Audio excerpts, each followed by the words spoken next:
Constitution, your understanding of it, could you give us some examples of from executive departments, recent legislation passed or pending, and judicial decisions of recent days that you believe are unconstitutional? And what actions would you recommend in those cases? You don't ask any easy questions. It's a hard job. That's a hard ball. You know, there's softball questions and there's hardball questions. Let's try to take that on a little bit at a time. What do I think about the executive department of the federal government? Is that the first component of your question? The reason I gave you the three positions, of course we've got three branches of government, was actually to give you a larger playing field on which for your mind to engage, so that you can pick from those areas. That's your choice. No, I would answer examples all over the place. I just wondered which of those are on your radar. Well, the first one on my radar is the executive branch. And I'm guessing that everybody in this room knows how I feel about that position. I respect the office of President of the United States, but I don't have a great deal of respect for the man that sits in the chair. I'm very disappointed in his branch.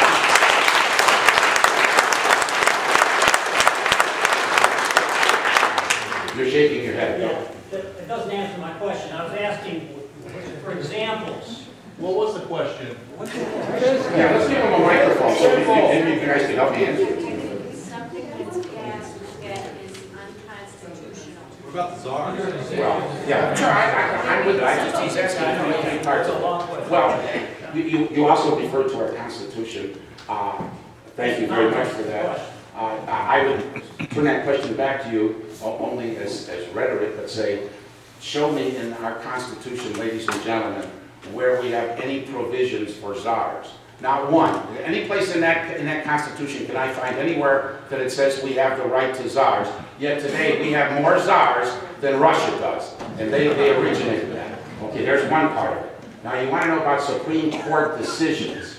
Give me an idea which one you want to talk about. I mean, there's been a few that have come down. I like the conservative nature of the United States Supreme Court. We do have an interesting dilemma there because we have one justice that kind of goes both ways. Now there's 9 justices and there's 4 that are considered very liberal. There's 4 that are considered very conservative, and we have one guy in the middle that really controls things. They've made a number of decisions recently. If you want me to speak to one or two of them, tell me which ones you want. My question was to ask you to select the things that get your attention. Okay, all right. Someone's yelling healthcare. Let's talk about healthcare. Healthcare.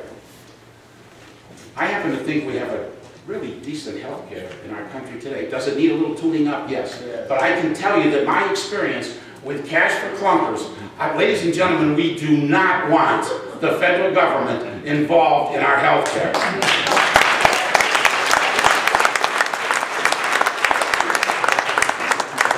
If they can't run a 30-day program on cash for clunkers, how in the world are they going to run a multi-billion-dollar program to provide health care that we already have in most cases? I would be adamantly opposed to the health care provisions or the program and the bill that Obama is presenting. But ladies and gentlemen, I can tell you the first thing that I would do, which is a novel approach, is I'd read it. As a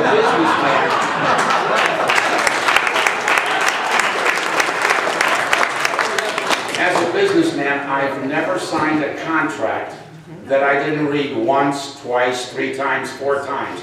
How in the world we can have elected officials that represent all of us, and then they have the nerve to go on television and say, well, I really don't know what it says, but I signed off on it and voted for it. Well, you won't get that from this candidate, ladies and gentlemen. I'll read it, and I'll read it once, and I'll read it twice, and I'll read it 3 times and 4 times, and I'll work very diligently to try to figure out what the hell it says. Next question.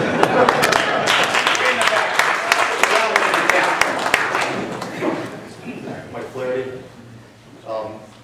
Our founding fathers advocated a humble, non-interventionist foreign policy Today we have a military presence in more than 130 countries. We're still in Germany and Japan, and our federal government seems to want to get involved in the political affairs of every country around the world.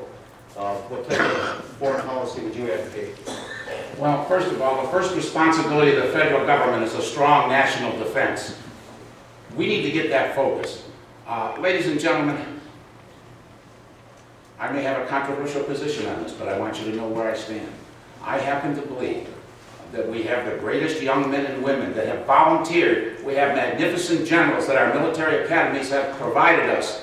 We need to let the generals run the war. I think we're better off, and I'll get further into your question, sir, but I think we're better off fighting these radicals, these terrorists that want to kill you and your children. I'd rather fight them in the desert and the mountains of Afghanistan rather than fight them in Chicago and Cleveland and Los Angeles and Miami and New York City.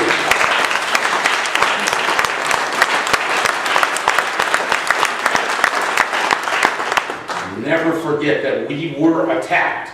Let's not lose sight of that. Our country was attacked, and we lost more people in New York City than we did in Pearl Harbor, and we lose sight of that oftentimes. Now, to further answer your question about Japan and Germany, I think it's time that they stepped up and spent the money that's necessary to provide their own national defense.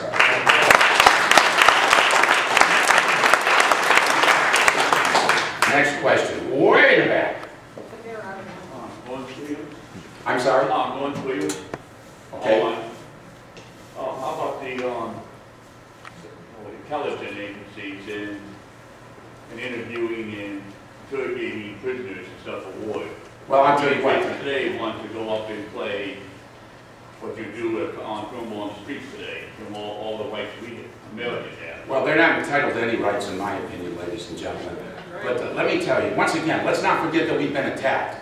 And to protect us, we haven't been attacked since then because our CIA and the FBI have taken the steps that are necessary. And I want to share with you a story. I have personal knowledge of this, and I'll give you his name. There's an FBI, maybe I better not. There's a current FBI agent in Cleveland that on 9/11, they were called to the airport because there was a supposed terrorist coming into Cleveland. I believe it was on a Delta flight. And his first name is Jimmy. And he was there with a number of FBI agents. And they took this gentleman of Arab descent, and they took him off into a conference room at Cleveland Hopkins Airport, and they said, "Tell us what you know." And his answer was, "It's none of your damn business." Well, I can tell you the next step that happened is that a gun was placed at his head, and suddenly he decided that he was going to be a little more friendly. It turns out that he was not a terrorist. But ladies and gentlemen, we talked about waterboarding, and there was so much criticism of that. But you notice, we haven't lost anybody in New York City since we did those things. We have a right to know what these terrorists... They don't have any rules, ladies and gentlemen. Why should we set rules that we have to follow and they don't?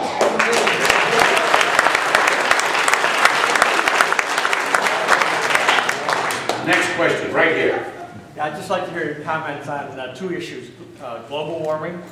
Doesn't exist. And earmarks.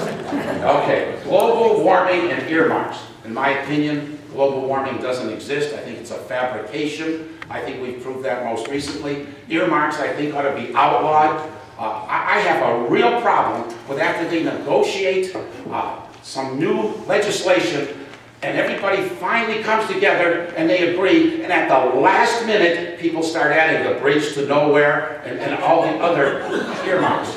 Well, ladies and gentlemen, this guy here is not going to sign on to that. And I'll take those to the people that are putting them in and challenge them eyeball to eyeball and say this is not the right thing for the American people. And let's get it the hell out of there.